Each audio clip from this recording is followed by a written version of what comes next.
छात्र,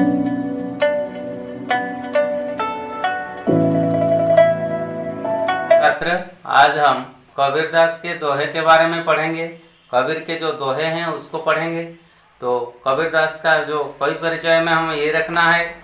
संत कबीरदास का जन्म 1398 में काशी के एक हिंदू परिवार में हुआ था, पर उनका पालन पोषण नीरू और निमा नामक मुसलमान जुलाहा दंपति ने किया। इसलिए कबीरदास को हिंदू और मुसलमान दोनों के गुण मिले। कबीर को किसी विद्यालय में पढ़ने का सुयोग नहीं मिला, लेकिन वे बड़े तेज बुद्धिमान बालक थे। वे जुलाहे का काम करते थे। दुनिया को देखकर उन्होंने बहुत कुछ सीखा है। समाज में व्याप्त बुराई को देखकर उन्हें बहुत दुख हुआ। लोगों की अच्छी बातें सिखाने को के लिए वे कमर कसकर खड़े हो गए। जाति भेद, धर्म, धार्मिक अंधविश्वास और बाहरी क्रियाकलाप जिसमें आंतरिक भाव नहीं था, कबीर को पसंद न आया। तो उन्होंने लोगों को काम करने, दूसरों के साथ अच्छा बर्ताव करने, बुद्धि और विचार से काम लेने का आग्रह किया। उस समय वे हिंदू और मुसलमान दोनों संप्रदायों में फैले हुए धार्मिक अंधविश्वास, सामाजिक रूढ़ियों, बुरे और अमानवीय रीति रिवाजों एवं कुसंस्कारों को मिटाने को कबीर ने डट कर खड़े हुए थे। तो कबीर का जो दोहा है उसको हम देखेंगे। तो किताब खोलो और ध्यान से देखो। मनुष्य जन्म दुर्लभ है, देहन बारंबार। मनुष्य जन्म दुर्लभ है, देहन बारंबार। तरुवर थे पल झड़ी पड़िया, बहुरी न लागे डार रे भैया, बहुरी न लागे डार। सो न सजन साधुजन, सो न सजन साधुजन। टूटी जुरे शोभार, टूटी जुरे शोभार। दुर्जन कुंभ कुम्हार के, दुर्जन कुंभ कुम्हार के। एक धक्का दरा रे भैया, एक धक्का दरा। तो ये जो पद हम पढ़ चुके हैं, ये दोहे में कुछ कठिन शब्द है। ये शब्द का अर्थ हमको यहाँ लिखा गया है, हम पढ़ेंगे और देखेंगे ध्यान से क्या लिखा गया है। मनीषा का अर्थ मनुष्य, दुर्लभ, दुर्लभ का अर्थ जो लभ्य नहीं है, जो मिलना आसान नहीं है। देह, शरीर, तनु, काया। तरुवर, पेड़, पादप, वृक्ष, टहनी, डाली, झड़ी, एक से अलग होना, पृथक जो होना। पड़िया, पड़िया, पढ़ना। बहुरी, पुनः पुनः। कुंभ, कलश, गागरी, घड़ा। तो यहाँ देख लेना। सोना, सुवर्ण, हेम, कनक, स्वर्ण। सजन, साधु व्यक्ति को सजन कहते हैं। जन, मनुष्य को कहते हैं। जुरे, जोड़ना। टूटी, नष्ट होना, भग्न होना। दुर्जन, बुरा व्यक्ति, दुष्ट व्यक्ति। एक विशेषण है। धक्का, आघात, ठोकर, पना। तो दरार, फटना, मिटना। इस प्रकार उसका शब्द का अर्थ दिया गया है। और आगे हम बढ़ेंगे। ये दोहे का भावार्थ हम देख लेना है। मनीषा जन्म दुर्लभ है, देहन बारंबार। तरुवर भथे फल झड़ पड़िया, बहुरी न लागे डार, बहुरी न लागे डार। तो मनुष्य जन्म दुर्लभ है। संसार में 84 लाख जो योनि में भ्रमण करके ये मनुष्य जन्म हमको मिला है। तो इसलिए ये देह को कवि यहाँ कहते हैं ये दुर्लभ जन्म है। मनुष्य जन्म दुर्लभ है। इसमें ज्ञान, बुद्धि, विवेक है। और एक जो भगवान ने हमको दिव्य ज्ञान दिया है, भगवान सिर्फ मनुष्य के पास दिव्य ज्ञान दिया है, तो मनुष्य सबसे श्रेष्ठ प्राणी इसलिए कहा गया है क्योंकि उसमें दिव्य ज्ञान है, उसके शरीर में दिव्य ज्ञान है। और ये देह हमको बार नहीं मिलता है, एक बार ही मिलता है। दूसरे पद में हम ये भी देख सकते हैं, तरुवर थे फल झाड़ी पड़िया बहुरी न लागे डाल। पेड़ हमने देखा है, बड़े बड़े पेड़ में फल फूल होते हैं, समय आने से उसमें पेड़ में फल होते हैं। फल पक जाने के बाद वह नीचे गिर पड़ता है, और नीचे गिर पड़ने के बाद वह ऊपर चेष्टा करने पर भी ऊपर नहीं जा सकता है, टहनी में या डारी में वह नहीं लग सकता है। इसी प्रकार कवि का कहना है कि ये क्षणभंगुर संसार में ये जन्म हमको थोड़े ही समय के लिए मिला है, तो ये थोड़े समय के लिए जो जीवन हमको मिला है, ये जीवन में हम क्या करना है, ये जीवन में ऐसा काम हम करना है जो भगवान को अच्छा लगेगा। तो इसलिए हम क्या करना है, भगवान को स्मरण करना है, भगवान को दिवारात्र मन में रखना है, उसको चिंतन करना है, मनन करना है।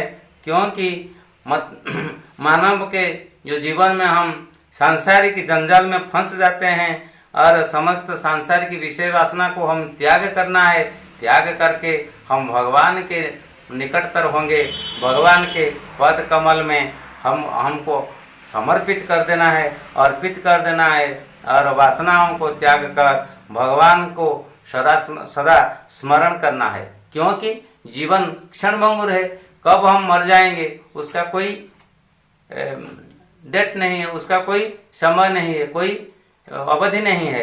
तो इसलिए हम क्या करना है, भगवान को ये दुर्लभ जन्म में ये जो मिला है उसका सही उपयोग करना है।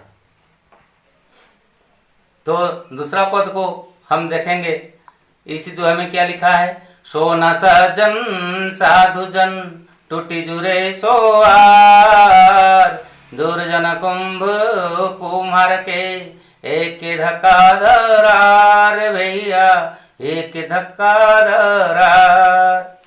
कबीर यहाँ पर कहते हैं सोने कीमती धातु है, सोना कीमती धातु है, तो उसको सज्जन के साथ, साधु व्यक्तियों के साथ तुलना किया गया है। और दूसरे लाइन में लिखा गया है दुर्जन कुंभ कुम्हार के, और दुर्जन व्यक्ति जो है, बुरा व्यक्ति जो है, खल व्यक्ति जो है, जो संसार में और दुनिया में सबसे अच्छा नहीं, सबसे बुरा व्यक्ति है, उसको दुर्जन व्यक्ति कहा गया है। ये बुरा व्यक्ति किसके साथ तुलना किया गया है, कुम्हार से जो बना हुआ घड़ा है, कलश है, गागरी है, उसमें उसके साथ तुलना किया गया है दुर्जन व्यक्ति को। क्यों, सोना जैसे अच्छा होता है और साधु व्यक्ति के साथ तुलना किया गया है, यहाँ घड़ा को दुर्जन व्यक्ति के साथ तुलना किया गया है। क्योंकि जो घड़ा है, ये घड़ा थोड़ा सा आघात प्राप्त होने से, टक्कर लगने से और धक्का लगने से वह फट जाता है, ये घड़ा फट जाता है, नष्ट हो जाता है, चूरमार हो जाता है, टुकड़े टुकड़े हो जाता है। कहने का भाव यह होता है कि सोना में तैयार जो जेवर हम करके पहनते हैं, जो गहने पहनते हैं, उसको यदि टूट जाता है, सोनार उसको क्या करता है, फिर जोड़ सकता है, उसको फिर तैयार कर सकता है, नया रूप दे सकता है। लेकिन जो घड़ा एक बार टूट जाता है, कुम्हार का बना हुआ जो घड़ा एक बार टूट जाने से वह टुकड़े टुकड़े हो जाते हैं, सतत चेष्टा करने पर भी कुम्हार उसको नहीं जोड़ सकता है। मतलब यह है कि सज्जन व्यक्ति के साथ जो मित्रता हम करते हैं, यदि किसी प्रकार खटपट या रुष्ट ये हो जाते हैं दोनों मित्रों के बीच, और साधु व्यक्ति के साथ कोई खटपट हो जाता है, वह दोबारा हम उसके साथ मिल सकते हैं, उसके साथ बंधुत्व का भाव रख सकते हैं, और दोबारा उसके साथ हम जैसे पहले से थे उसी प्रकार बंधुत्व भाव हम रख सकेंगे। लेकिन बुरा व्यक्ति जो है, उसके साथ खटपट होने से, रुष्ट होने से वह दोबारा नहीं मिलता है, वह तुम्हारे साथ और उसके मित्र के साथ बंधुत्व रखने में वह कामयाब नहीं हो पाता है। तो इसलिए कहा गया है कि ये बुरे व्यक्तियों के साथ बंधुता मत करना है, और साधु सज्जन व्यक्तियों के साथ बंधुता भाव रखना है, उसके साथ मिलना है, उसके साथ रहना है और उसको बंधु के रूप में सदा रखना है। अनमोल मोती में कबीरदास के 2 दोहे हैं, ये उसका अर्थ यहाँ दिया गया है। देख लीजिए, मनीषा, मनीषा का अर्थ मनुष्य, ये जातिवाचक संज्ञा है, पुल्लिंग है। और उसका जो आगे देखो संज्ञा बनती है तो मनुष्य से मनुष्यता हो गया है। जन्म, जन्म का अर्थ जन्म, पैदा, जन्म पद्य रूप है, उसका गद्य रूप जन्म है। और ये सकर्मक क्रिया, उसका विपरीत है मरण। दुर्लभ, जो जितना आसान नहीं है, जो मिलना आसान नहीं है, जो लभ्य नहीं है, अलभ्य है, उसको दुर्लभ कहते हैं। ये दुर्लभ का विपरीत सुलभ। देह, देह अर्थ शरीर, काया, तनु, ये संज्ञा है और पुल्लिंग शब्द है। बार बार का अर्थ बारंबार, ये क्रिया विशेषण है। तरुवर, तरुवर का अर्थ पेड़, पादप, वृक्ष, ये संज्ञा है, जातिवाचक संज्ञा और पुल्लिंग शब्द है। डार का अर्थ डाली, टहनी, ये संज्ञा है और स्त्रीलिंग शब्द है। लागे, लग रहना, ये अव्यय है। और झड़ी, झड़ी एक दूसरे से विच्छिन्न हो जाना, अलग हो जाना, ये संज्ञा है और स्त्रीलिंग शब्द है। पढ़िया, पढ़ना, ये सकर्मक क्रिया है। और बहुरी का अर्थ पुनः पुनः, ये पुल्लिंग शब्द है। और देखना है सोना, सोना का अर्थ सुवर्ण, हेम, स्वर्ण है, ये संज्ञा पुल्लिंग शब्द है। जितने धातु सब पुल्लिंग शब्द है। चांदी स्त्रीलिंग शब्द है। सज्जन, सज्जन साधु व्यक्ति, सज्जन साधु व्यक्ति को कहते हैं, वह पुल्लिंग संज्ञा शब्द है, जातिवाचक संज्ञा। जन मनुष्य, जातिवाचक संज्ञा, पुल्लिंग है। टूटी, नष्ट होना, भग्न होना, ये भाववाचक संज्ञा, स्त्रीलिंग शब्द है। जुड़े, जोड़ना, जोड़ना, ये सकर्मक क्रिया है।